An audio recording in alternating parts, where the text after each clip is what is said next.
Hello friends, the National Library of Ayurveda Medicine is pleased to present a new episode on Ayurveda.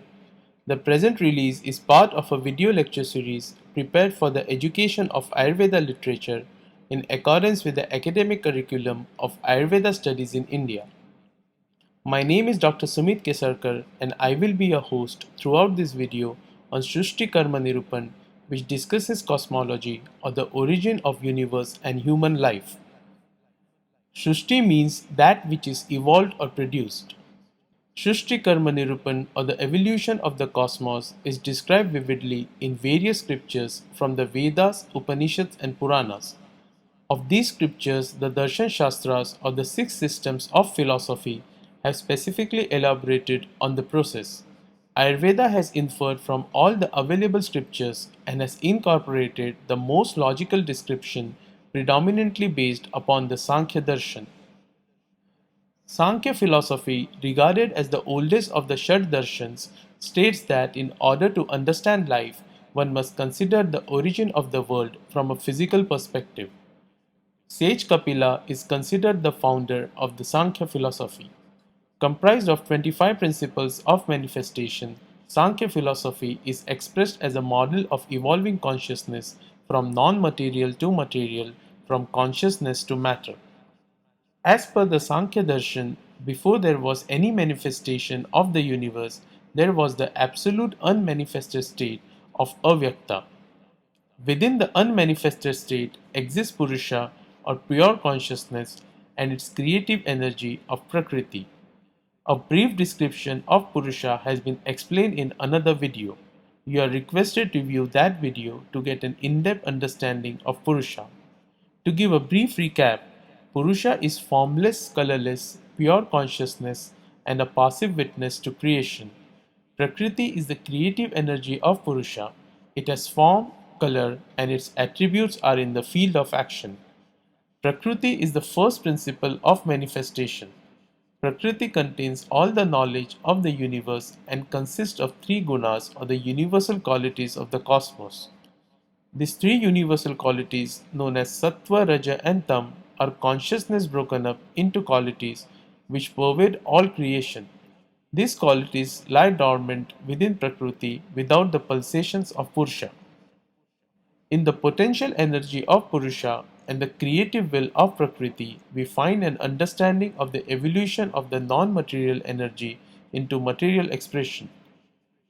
To understand the process of creation in simple terms, the conscious energy of Purusha is correlated to Lord Shiva or the male energy, and the creative energy of Prakriti is correlated to the female energy of Shakti. Neither Shiva nor Shakti is able to do the creation independently. In the light of Shiva, Shakti becomes aware of Shiva and bonds with it, which makes Shakti lose its balance or stability, leading to a variety of changes. This union is represented by the Ardhanari Nateshwar or the half male, half female form, which is considered as the basis of all creation in Indian mythology.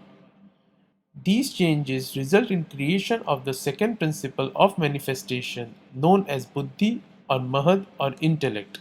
Mahat is supreme universal intelligence and stores the blueprint for all manifestation. Mahat carries the three qualities of Sattva, Raja and Tama of Prakriti which still lie in a dormant form. A brief description of three qualities of Sattva, Raja and Tam have been explained in another video. You are requested to view that video to get an in-depth understanding of these three qualities. To have a brief recap, the three qualities are distinct and carry the universal attributes of creative force.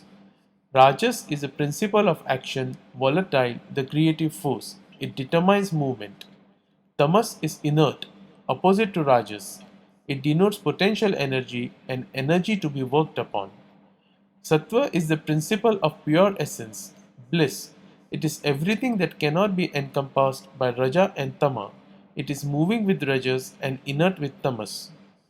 Mahat can be accepted as the first stage of supreme intelligence which realizes the potential to create innumerable forms.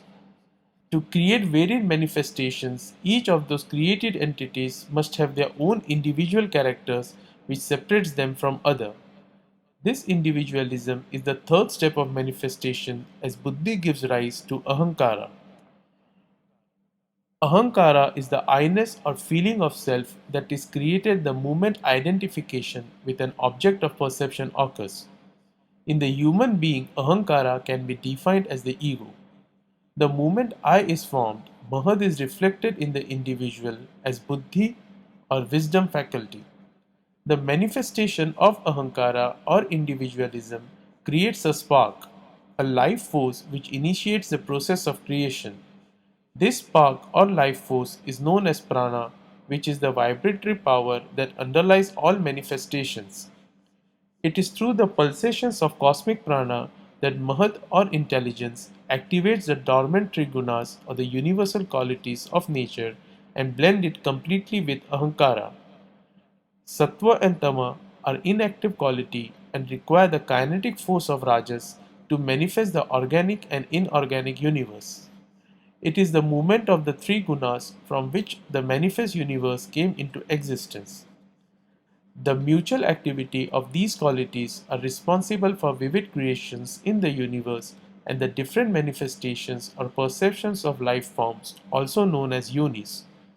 From this point, Sankhya philosophy relates the creation of life with respect to humans, though the concepts it uses are universal and are relevant throughout the cosmos.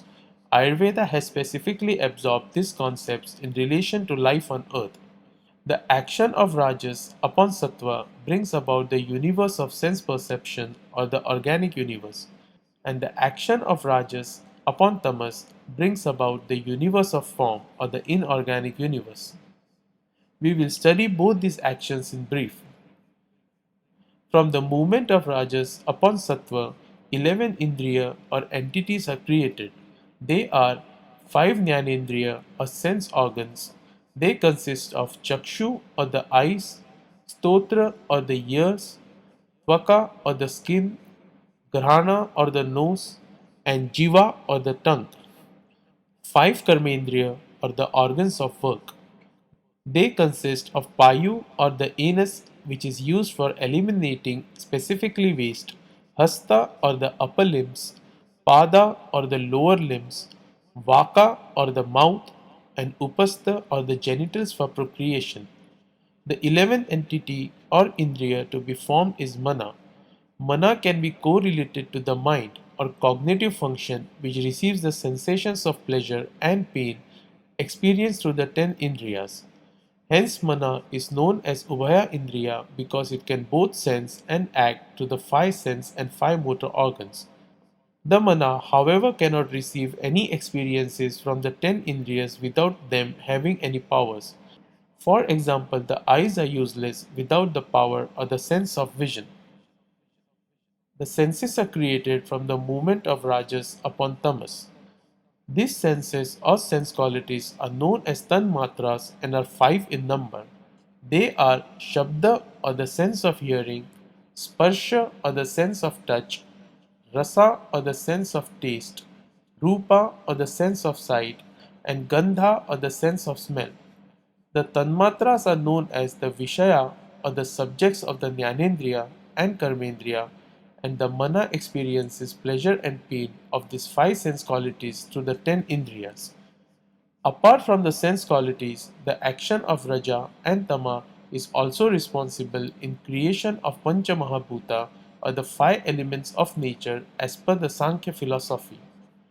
Each Mahabhuta is produced from its predecessor and is more denser than the former. During the transformation process, each bhuta which evolved later acquires the qualities of the previous bhuta.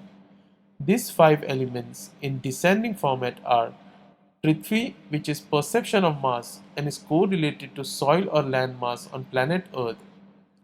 Apaha, or the perception of formless fluid, which can be correlated to water and similar fluids on planet Earth. Agni, or the perception of heat energy, which can be correlated to fire and similar known energy forms on planet Earth. Vayu, or the perception of movement, which can be correlated to air or wind on planet Earth. And Akasha, which is emptiness, the void which does not encompass the other 4 elements. and can be correlated to black holes in the universe. Akasha is the first element to be formed. The Panchamahabhutas ultimately create the three doshas, which are an elemental part of each manifestation of universe and similarly of each entity on earth. We will discuss the Panchamahabhutas and three dosha in detail further in a separate video. The 25 factors thus mentioned are responsible for the creation of the universe and subsequently human life. The factors in short can be summarized as Avyakta or the unmanifested state, which consists of consciousness of Purusha and its creative force of Prakriti. The union of Prakriti and Purusha gives rise to the second stage of manifestation and the third entity of Buddhi or Mahat. Mahat manifests into the fourth entity of Ahamkara or the individual essence which activates the three dormant qualities of Sattva, Raja and Tam to start with creation of innumerable entities in universe. From this point we study the creation with respect to human life. The action of Raja on Tama gives rise to five sense qualities or Tanmatras. They are Shabda or the sense of hearing, Sparsha or the sense of touch, Rasa or the sense of taste, Rupa or the sense of sight, and Gandha or the sense of smell. In addition to the five sense qualities, the action of Raja on Tama also creates the Panchamahabhuta or the five elements of nature. They are Akash or space, Vayu or air, Agni or fire, Apaha or water, and Prithvi or land in correlation to human life on planet Earth. The action of Raja on Sattva gives rise to 11 Indriyas consisting of 5 jnyanendriyas or sense organs. They are Chakshu or the eyes, Stotra or the ears, Tvaka or the skin, Grahana or the nose, and Jiva or the tongue. 5 Karmendriyas or the organs of work. They consist of Payu or the anus, which is used for eliminating specifically waste, Hasta or the upper limbs, Pada or the lower limbs, Vaka or the mouth, and Upastha or the genitals for procreation. And the 11th Indriya called Mana or mind, which is the cognitive force that experiences pleasure and pain through the 11 Indriyas and the 5 Tanmatras. Sankhya philosophy has been widely accepted by Ayurveda except for Maharishi Charak. Charak follows the same order with some philosophical differences, where he considers Prakriti and Purusha as one entity, as opposed to Sankhya, which consider them as separate. Hence, according to Charak, there are 24 tattvas as opposed to the Sankhya number of 25. Shrushti followed Sankhya Darshan and so he accepted the number of factors to be 25. The main difference with Charak, however, is on the opinion regarding the formation of the Indriyas consisting of jnyanendriyas and Karmendriyas. Sankhya considers the action of Rajasic Ahankar on Tamasic Ahankar to be creator of 5 jnanendriya and 5 Karmendriya. Here specifically, Charak differs from Sankhya philosophy and considers the 10 Indriyas to be formed from the Panchamahabhutas. Ayurveda agrees with Charak and considers the sense and the work organs as physical entities or bhautik forms as opposed to Sankhya who consider them to be created from non-physical entities of Ahamkara. Ayurveda approach is very practical as it says that we can only treat the organs if they are formed of physical entities, and since the Indriyas are subject to treatment, they cannot be evolved from Ahamkara but can be created only from the Panchamahabhuta. I hope this video was informative and made the subject clear. Comments and feedback are highly appreciated and you can leave them by visiting the National Library's website at www.nlan.in or likewise by writing to me at vdsumit@gmail.com. Thank you for watching.